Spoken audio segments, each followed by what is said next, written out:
আসসালামু আলাইকুম রহমতুল্লাহ। সুপ্রিয় দর্শক বিন্দু, এক দেশে এক দয়াল কাঠুরিয়া বাস করতেন, যার নাম ছিল সালমান।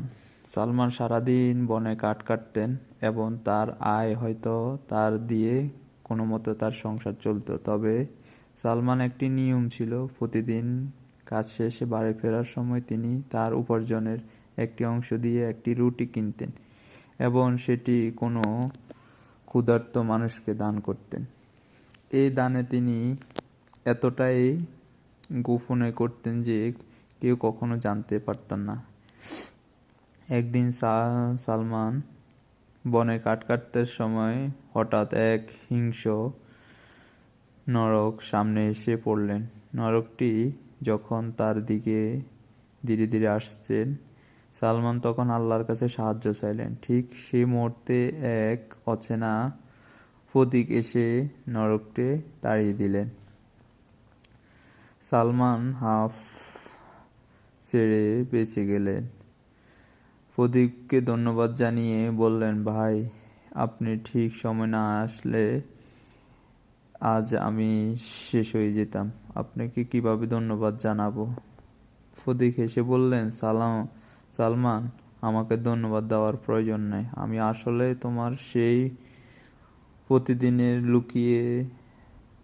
লুকিয়ে দেওয়া রুটি দয়ার সফল। আল্লাহ তোমার সেই গোপন দান কবুল করছেন এবং আজ তোমাকে এই বিপদ থেকে রক্ষা করতে আমাকে পাঠিয়েছেন। গোপনে দান করলে আল্লাহর ফসিমত করে এবং মানুষকে ফসিত বিপদ আপদ থেকে রক্ষা করে। এক রাজ্যে এক অহংকারী রাজপুত্র শিকার করতে গিয়ে বনের মধ্যে পথ হারিয়ে ফেলেন।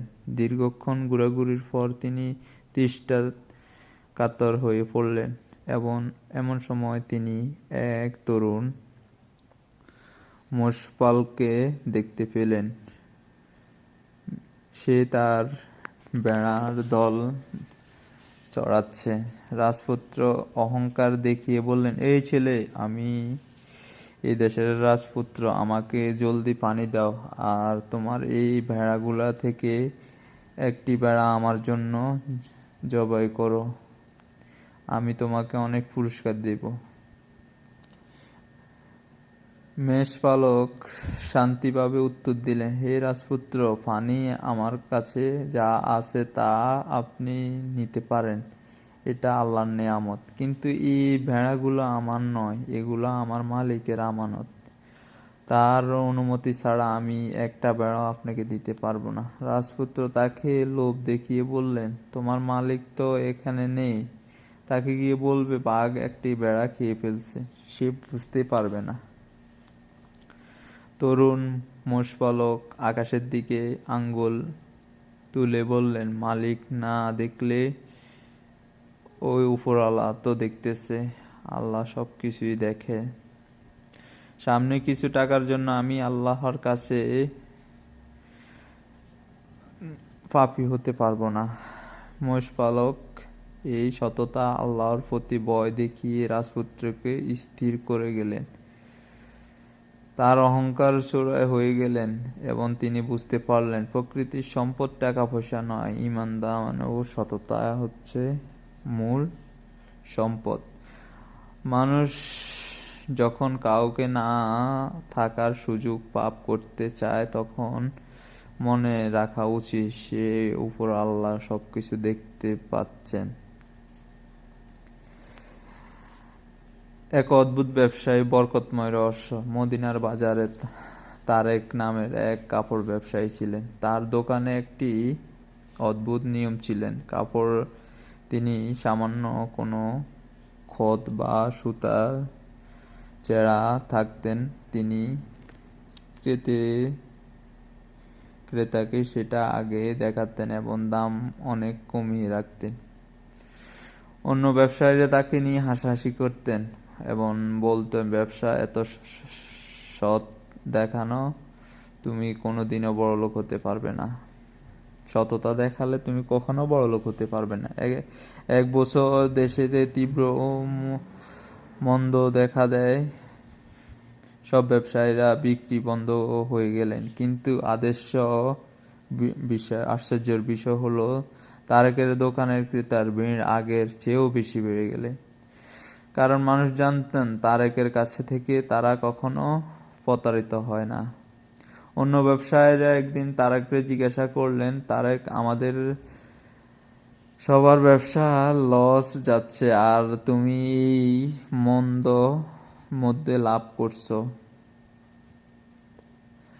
তোমার এই সফলতার রহস্য কি? তারেক হেসে বললেন, হযরত মুহাম্মদ সাল্লাল্লাহু আলাইহি সাল্লাম, ব্যবসা যদি সত্য বলে তাহলে পূর্ণ ও দোষকৃত প্রশংসা করবেন, তবে তাদের ব্যবসার বরকত দেওয়া হয়। আমি হয়তো চাতুরি করে বেশি লাভ করতে পারতাম না, কিন্তু তাতে আল্লাহর বরকত থাকে না। আল্লাহ আমার অল্প লাভে এমন বরকত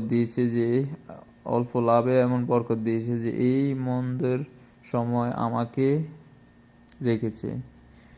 ব্যবসার সততায় বর্জন রাখার স্বাভাবিক লোভ কম মনে হওয়া, আল্লাহ তাতে এমন বরকত দেয় তা চিরস্থায়ী কল্যাণকর।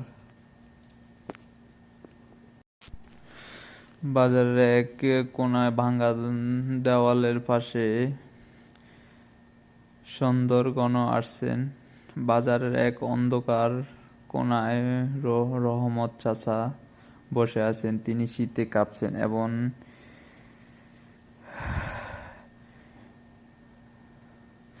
সালমান তার পাশে তাকায়। যখন দেখতে পেল কেউ কোনো লক্ষ্য করছে না, সে নিঃশব্দ রহমান চাচার সামনে গিয়ে দাঁড়ায়। সে কোনো কথা না বলে কাপড়ের নিচে থেকে গরম রুটিটি বের করে বৃদ্ধর হাতে তুলে দেয়। চমকে উঠে রুটিটি স্পর্শ করে। কে তুমি বাবা? তোমার প্রতি এই সময় এসে আমার হাতে গরম রুটি দিয়ে গেলা, এটা দিনে তোমার নাম বলো না। সালমান কোনো উত্তর না দিয়ে সে মুচকি হেসে পিছনে পা দ্রুত হেঁটে চলে যায়। আকাশের দিকে দুই হাত তুলে চোখের জল ফেলে আল্লাহর কাছে ফরিয়াদ করে, হে আল্লাহ, যে বান্দা দুনিয়ার বুকে নিজের নাম লুকিয়ে আমার প্রতিদিন খাওয়ায়, তুমি হাসরের ময়দানে সবার সামনে তাকে পুরস্কৃত করুন। তাকে দুনিয়া ও আখিরাতে সমস্ত কঠিন বিপদ থেকে রক্ষা করুন, হে আল্লাহ। সালমান দূর থেকে দোয়াটি শুনে তার চোখে তৃষ্ণা ঝল। সে বাড়ির দিকে রওনা হয়। সালমান ঘরের রাতে রাহাল ও সালমানের হারিকেনে আলো সামনে খাবার খাচ্ছেন। রাহাল, আজ বাজারে কাঠ দাম কেমন পেয়েছ? ডাল চাল তো অল্প এনেছ। সালমান, না, পেয়েছি তাতে আল্লাহ শুক্রিয়া। রাহালা, আমাদের আজকে রাতটা কেটে যাবে, তাই না? হ্যাঁ, কেটে যাবে, কিন্তু একটা কথা বলবো, আজকে কিন্তু তুমি রুটিটা দান করছো। রাহানার দিকে তাকিয়ে, রাহানা, আমার পেটে হয়তো আজ অর্ধেক খালি, কিন্তু এই রুটিটা যার পেটে গেছে তার দোয়া আমার পুরা জীবন পূর্ণ করে দিছে। দান কখনো মানুষকে গরিব করে না। রাহেলা, আমি তোমাকে কখনো বাধা দিইনি। সালমান, আমি শুধু চাই আল্লাহ তোমার এই ত্যাগ কবুল করুক। সালমান বনে অনেক গভীরে চলে এসেছেন ভালো কাঠের সন্ধানে। চারপাশেটা কেমন জানি থমথম। হঠাৎ বাতাসের শব্দ বদলে যায়। গাছের আড়াল থেকে এক সিংহ নরক গঞ্জে উঠে শুনতে পায়। সালমান চমকে ওঠেন। সে কঠোর শক্তিকে ধরে চারপাশে দেখেন জোফের আড়াল থেকে একটি বিশাল হিংস্র নরক ধীরে ধীরে পায়ে বের হয়। নরকটির চোখ জ্বলে এবং আক্রান্ত হয়ে প্রস্তুত। লা ইলাহা ইল্লাল্লাহ মুহাম্মাদুর রাসূলুল্লাহ লা ইলাহা ইল্লাল্লাহ সুবহানাকা ইন্নী কুনতু মিনাজ জালিমিন। হে আল্লাহ, আমি তোমার এক দুর্বল বান্দা, আমার এই বিপদ থেকে তুমি ছাড়া সাহায্য করার আর কেউ নাই, তুমি আমাকে রক্ষা করো মাবুদ। কেঁদে ফেলছেন, প্রতীকটি পায়ে জড়িয়ে দৌড়িতে গেছেন। ভাই, আপনি কে? কোন থেকে এসেছেন? আপনি ঠিক সামান্য না আসলে আজ হয়তো পশুর পেটে আমার লাশ চলে যেত, আমার পরিবারটা বেঁচে যেত। আপনাকে অসংখ্য ধন্যবাদ। ধন্যবাদ দেওয়ার ভাষা নাই। সালমান, তুমি পৃথিবী যাকে অদৃশ্য দান করো মনে করতেন, আকাশে তার প্রতিদিন আলো ছড়াতেন। আজ যখন তুমি বিপদে পড়ছেন, তখন তোমার সেই লুকিয়ে রুটি দেওয়ার ওই বুদ্ধ চোখের জল আল্লাহ দরবারে পৌঁছিয়েছেন।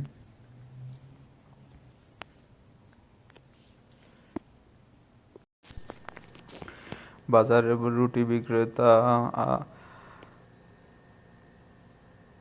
আজাদের দোকানে বহুদিন সকালে বাজারের সকালের আলো আজমের রুটি বানাচ্ছেন। এমন সময় রহমান চাচা অন্ধ লাঠিতে বর দিয়ে আজমের দোকানের সামনে এসে বসেছেন। বৃদ্ধর হাতে একটি ছেঁড়া কাপড় ফুলটি। আর রহমান চাচা, সকাল সকাল দোকানের সামনে ভিড় করো না তো, এখানে বিক্রয়বাটা শুরু করিনি, তা আগে ভিক্ষা চাইতে এসেছেন? যাও, পরে এসো। না বাবা, আমি আজ তোমার কাছে ভিক্ষা চাইতে আসিনি। এই নাও, এই পোটলাটা রাখো। অবাক হয়ে পোটলাটা হাতে নিলেন। কি এটা? এর ভিতরে তো দেখছি কিছুই কয়েন আর একটি রূপার আংটি। এগুলা তুমি কোথায় পেয়েছেন? আর আমাকে কেন দিচ্ছ? সারা জীবন মানুষের কাছে হাত পেতে যা জমিয়েছি, এই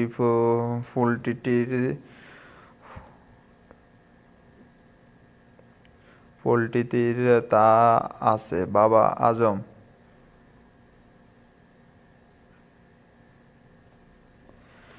হে দয়ালু মানুষটির প্রতি বিকালে এসে আমার হাতে গরম রুটি দিয়ে যায়। গতকাল তার গলায় আওয়াজ পাইছি, সে কাঁদছে। লোকটি মনে হয় খুব বড় কোনো বিপদে পড়ছেন। আমার তার চোখে নেই যে তাকে খুঁজে বের করব। তুমি তো বাজারে সবাইকে চেনো। এই নাও, আমার জীবনের সব সংশয় দিয়ে লোকটিকে খুঁজো এবং উপকার করো, আমাকে সাহায্য করো। আজম নিস্তব্ধ হয়ে যায়। তারপরে যায় সালমানের কথা। সে প্রতিদিন নিজের ছেঁড়া জুতা ও অভাবী সংসার নিয়েও 4 টাকা দিয়ে একটি রুটি কিনে লুকিয়ে নিয়ে যেত। সুবহানাল্লাহ। সালমান, তুমি এত বড় মনের মানুষ। আমি তোমাকে সাধারণ একজন কাঠুরিয়া ভাবতাম। ভুল করছি। সালমান কুঁড়েঘরের সামনে হাতে বনের দিকে রওনা দিতে যাচ্ছেন। এমন সময় আজম এসে রহমান চাচার এই কথা সালমানের বাড়িতে এসে হাজির হলেন। সালমান ও রায়লা অবাক হয়ে গেলেন, তাকিয়েছেন।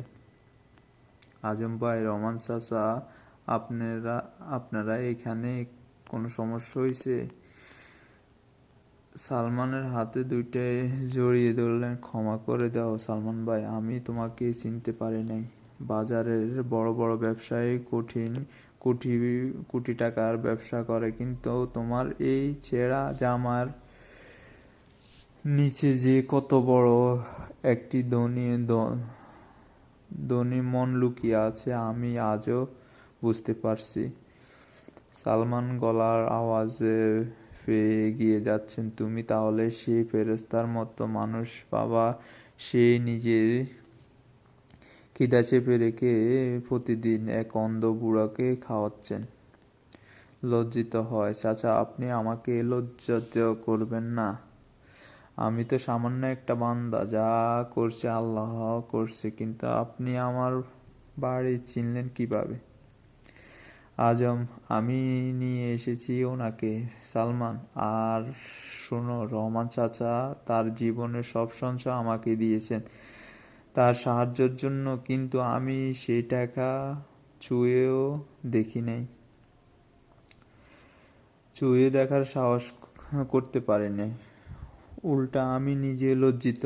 আজ থেকে এটা নতুন নিয়ম করলাম, যতদিন এই রহমান চাচা তোমার পরিবারে বেঁচে আছেন, আমার দোকান থেকে প্রতিদিন রুটি ও চাল ডাল সম্পূর্ণ ফ্রিতে তোমাদের বাড়ি পৌঁছে দিব। এর বিনিময়ে আমি আল্লাহর কাছে বরকত চাই। আমিন।